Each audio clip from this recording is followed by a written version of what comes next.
नमस्कार, मी प्रेरणा परब खोत आणि तुम्ही पाहताय टॉप न्यूज मराठी। एक नजर टाकूया स्पीड न्यूजवर।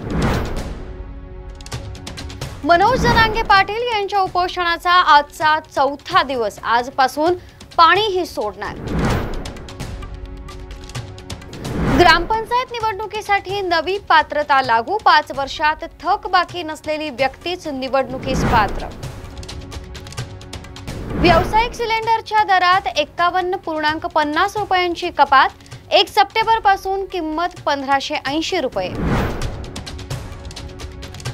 ऑगस्ट महिन्यात पावसाने दमदार हजेरी लावली असताना आता राज्यात सप्टेंबर महिन्यात सुद्धा समाधानकारक पावसाची शक्यता। मराठा आरक्षण बाबतीत चर्चेतून मार्ग निघू शकतो, परंतु आडमुठ्या भूमिकेतून तोडगा निघणार नाही। सरकार हे कायद्याने चालतं। मुख्यमंत्री देवेंद्र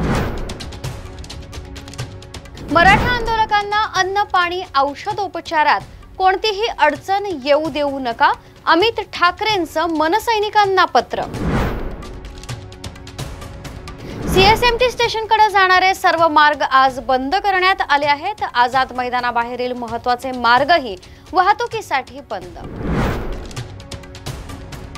मनोज जरांगेंना सरकारकडून प्रस्ताव जाण्याची शक्यता। मराठा आरक्षण प्रश्नावर तोडगा काढण्यासाठी हालचालींना वेग। शरद पवार नाशिकमधून स्थानिक स्वराज्य संस्थांच्या निवडणुकांचा रणशिंग फुंकणार। भव्य शेतकरी मोर्चाचंही आयोजन। पुण्यातील सर्वात लांब दुहेरी उड्डाणपूल सिंहगड रस्त्यावर आज वाहतुकीसाठी खुला होणार। मराठा आंदोलनाच्या पार्श्वभूमीवर मंत्रालयाबाहेरील सुरक्षा वाढवली। आम्ही शेअर होल्डर, आम्हीही मार्केट बघणार। शेअर मार्केट इमारतीच्या बाहेर मराठा आंदोलकांची घोषणाबाजी। पुणे, बीड, सोलापूर, लातूर, परभणी, संभाजीनगर मराठा आंदोलकांसाठी राज्यभरातून मदतीचा ओघ। मंत्री आणि नेत्यांना धार्मिक कार्यापासून दूर ठेवा। जिथं जातात तिथं आग लावतात। धर्माच्या नावाखाली राजकारण समाजासाठी हानिकारक। नितीन गडकरींचे खडे बोल। सोलापुरात एकाच कुटुंबातील 5 जण बेशुद्ध, 2 चिमुकल्यांचा दुर्दैवी मृत्यू।